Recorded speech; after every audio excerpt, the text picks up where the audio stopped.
If you look at the junk food that folks are eating, they're consciously not thinking about when that gets down there, what's it going to do to a whole new population in the gut, and what that population is going to do for you. Does it deplete you of energy? Does it bring about anxiety? Because we'll see with fecal transplants. I'll share some of the studies I've found, how that's actually shifting personality, which then takes us back to the question of what is consciousness really, because we want to think that we have a conscious mind, but maybe we have multiple conscious minds. And so fecal transplants get really interesting. Moving in that on. Number 2, or topic number 3. Topic number 3. So we want to talk about fecal transplants. Yes. So people who have an unhealthy, from my understanding, what it is, unhealthy gut. Take someone who has a healthy gut, put their doo-doo in the other person's doo-doo, and happy. Yes. And if you see us do it bush style, we put the fecal matter into a blender, blend it, add some things, and then whack it in. Pretty much. That's pretty much the case. Up the back end, right? Not up the back end. Yeah. So it's a nice deep enema. One can call it that.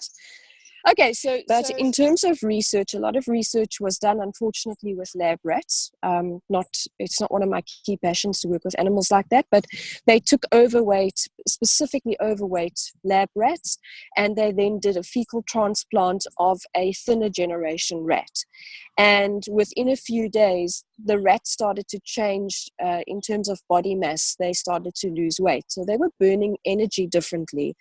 And that then led them to believe that a unhealthy microbiome, for all its metabolic processes that take place, be it hormonal imbalances, etc., can be corrected by implanting a healthy biome.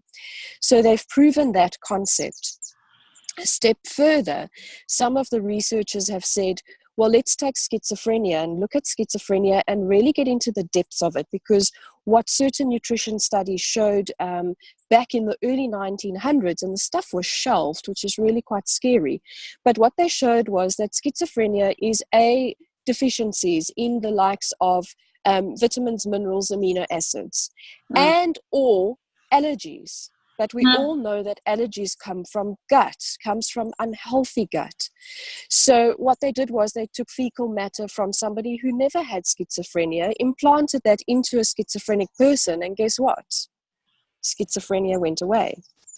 So again, leading to the microbiome kind of being the center of our universe, because not only does it control metabolic processes or hormonal processes, but correcting it could actually control mind. So can we fix depression, anxiety, ADHD, perhaps even autism, which is a big, bold statement of mine, with the microbiome? I really believe we can. The science is there to prove it. In a more personal study, one of our family, let's call it a family member, she's an elderly lady, and she had severe cirrhosis of the liver. So not in terms of alcoholic or lifestyle abuse.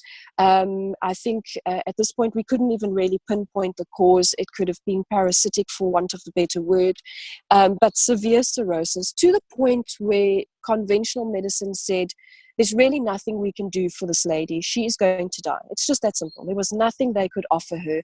And we said, hold on, there has to be something. So again, fecal transplant from one of the healthier members of the family, inserted. And within a 12-month cycle, we started to see severe shifts, not only shifting diet and the acceptance of that shifting diet. So going completely vegan, into juicing, into getting the enzymes, the minerals, the amino acids, etc., into the body, into a full regenerative state of the liver, where almost 90% of that liver is now fully functional. 90%, you know, so right there, you know, we've got a year's worth of blood tests to show how bilirubin was at an elevated state, which just meant the liver wasn't cleansing and detoxing, to a point where all of that's okay.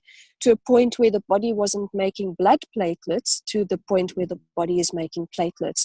And we really attribute the bulk of that not only to the dietary change, but because the dietary change was really to support this biome, but to the physical biome correction. So had there been a pathogenic bacteria in the gut, had there been a pathogenic parasite on the liver, that was corrected by shifting the biome. So it definitely opens the case for more studies. I think the human race has spent so much time looking at what destroys us. We focus on viruses, parasites, and bad bacteria. And let's face it, there's like, I think, less than 130 bacteria that can really kill the human organism. But there are thousands of species that benefit us. And we've only just begun to start unraveling a couple of them. So